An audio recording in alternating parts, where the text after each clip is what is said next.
Olá, bom dia. Que Deus abençoe a sua vida e que Deus abençoe esse dia.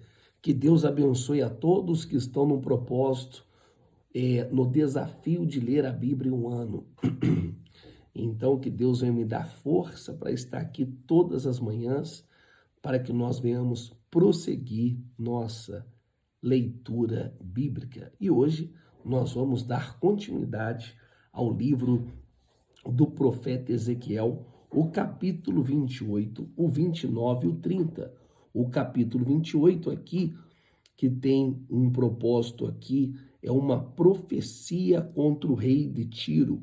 O propósito do capítulo 28 é pronunciar o julgamento de Deus contra o rei de Tiro, por seu orgulho e sua blasfêmia, e descrever aqui a queda da cidade, além de profetizar contra Sidom e prometer a restauração de Israel. O verso 1 do capítulo 28 diz assim: a profecia contra o rei de Tiro. Veio a minha palavra do Senhor. Filho do homem, diga ao governante de Tiro, assim diz o Senhor, o soberano Senhor. No orgulho do seu coração, você diz, eu sou um Deus. Sento-me no trono de um Deus no coração dos mares. Mas você é um homem e não um Deus. Embora se considera tão sábio quanto a Deus, você é mais sábio do que Daniel? Não haverá segredo que seja oculto a você? Mediante a sua sabedoria e o seu entendimento, você granjeou riquezas e acumulou ouro e pratas em seus tesouros. Por sua grande habilidade comercial, você aumentou as suas riquezas. E por causa das suas riquezas, o seu coração ficou cada vez mais orgulhoso. Olha que coisa gloriosa. Então, aqui do verso 1 até o verso 5, 4, o juízo é muito claro por causa da arrogância do rei, que se considerava como um rei, como um Deus, né? O rei de Tiro. Então Deus condena a sua arrogância e declara que ele será derrubado por estrangeiros, perdendo a sua sabedoria, perdendo a sua beleza. Então isso do verso 1 até o verso 10. E a seguir vai ter uma lamentação pelo rei de Tiro, que se está descrito aqui em termos simbólicos.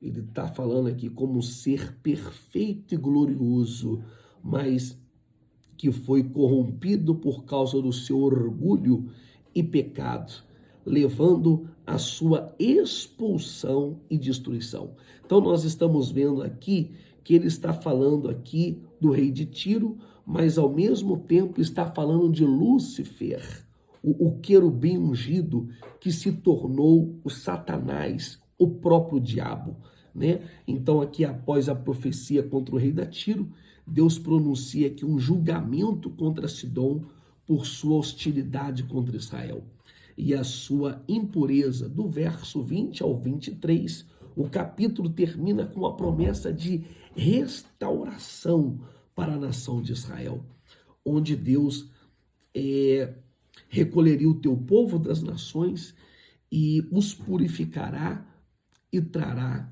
a paz, fazendo que nunca mais sofra a opressão dos seus vizinhos. O verso 17 do capítulo 28 diz assim: o seu coração tornou-se orgulhoso por causa da sua beleza e você corrompeu a sua sabedoria por causa do seu resplendor. Por isso eu atirei à terra, fiz de você um espetáculo para os reis. Aqui está falando de Lúcifer, hein? E diz assim, olha só, um espetáculo para os reis, por meio dos seus muitos pecados e do seu comércio desonesto.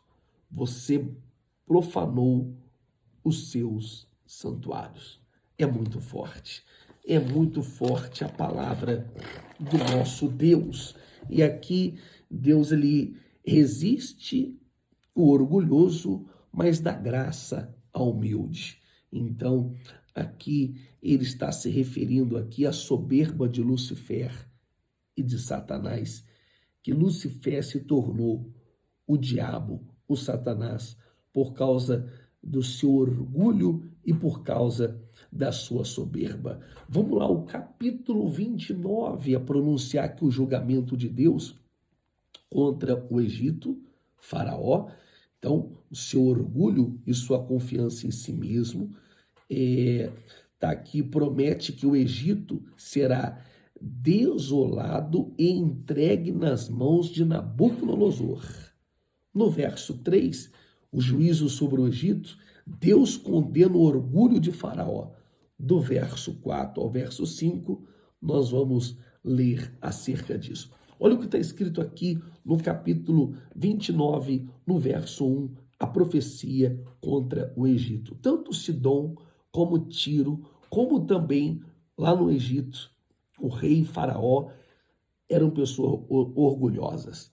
Olha como Deus é contra uma pessoa arrogante, orgulhosa, prepotente. No 12º dia do décimo, no 12º dia do 10º mês, do 10º ano do exílio, esta palavra do Senhor veio a mim. Filho do homem, vire o rosto contra Faraó, rei do Egito, e profetiza contra ele e contra todo o Egito. Diga-lhe, assim diz o soberano, o Senhor, estou contra você, Faraó, rei do Egito, contra você, grande monstro deitado em meio aos seus riachos. Você diz, o Nilo é meu, eu fiz para mim mesmo, mas porei anzóis em seu queixo e farei os peixes dos seus regatos se espalharem, e as suas escamas, o Egito. Puxarei você para fora dos seus riachos, com todos os peixes grudados em suas escamas. Deixarei você no deserto, você e todos os peixes dos meus regatos. Você cairá em um campo aberto e não será recolhido, nem sepultado. Darei a você como comida aos animais selvagens e às aves do céu. Então, assim é a profecia contra o Egito e também Faraó. Do verso 6 ao verso 12, o Egito vai ser devastado e se tornará um lugar desolado por 40 anos com seus habitantes, espalhado entre as nações. Do verso 13 ao verso 16, Deus anuncia que depois de 40 anos, ele permitirá que o Egito seja restaurado, mas nunca vai ser, essa nação nunca mais será como uma nação poderosa. Em vez disso, será o mais baixo de todos os reinos. Olha o que o orgulho faz, né?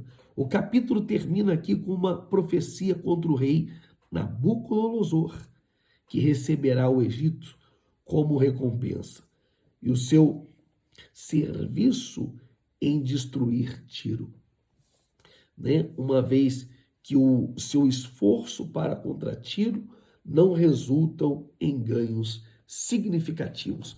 O capítulo 29 ao verso 9 diz assim, o verso 9. Olha que coisa gloriosa. Ó Egito, se tornará um deserto arrasado. Então eles saberão que eu sou o Senhor.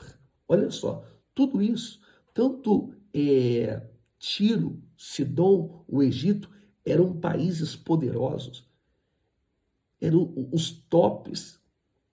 E olha só o que aconteceu por causa aqui do orgulho, né? O capítulo 30, o propósito aqui é continuar o anúncio do julgamento sobre os seus aliados, descrevendo aqui a destruição que virá sobre eles. E reforça aqui a sua sabedoria. Olha o que diz aqui o capítulo 30. O capítulo 30, deixa eu achar aqui, ó.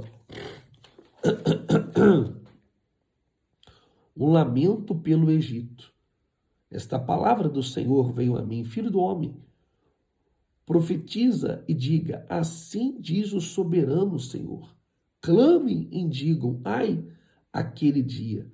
pois o dia está próximo e o dia do Senhor está próximo.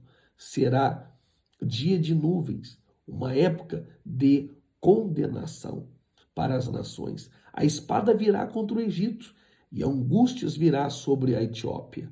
Quando os mortos caírem no Egito, sua riqueza lhe será tirada e os seus alicerces serão despedaçados. Olha só, a palavra é muito forte, né? Então, o dia do Senhor, do verso 5 ao 9, fala que vai ser tudo devastado, também incluindo a Etiópia, né?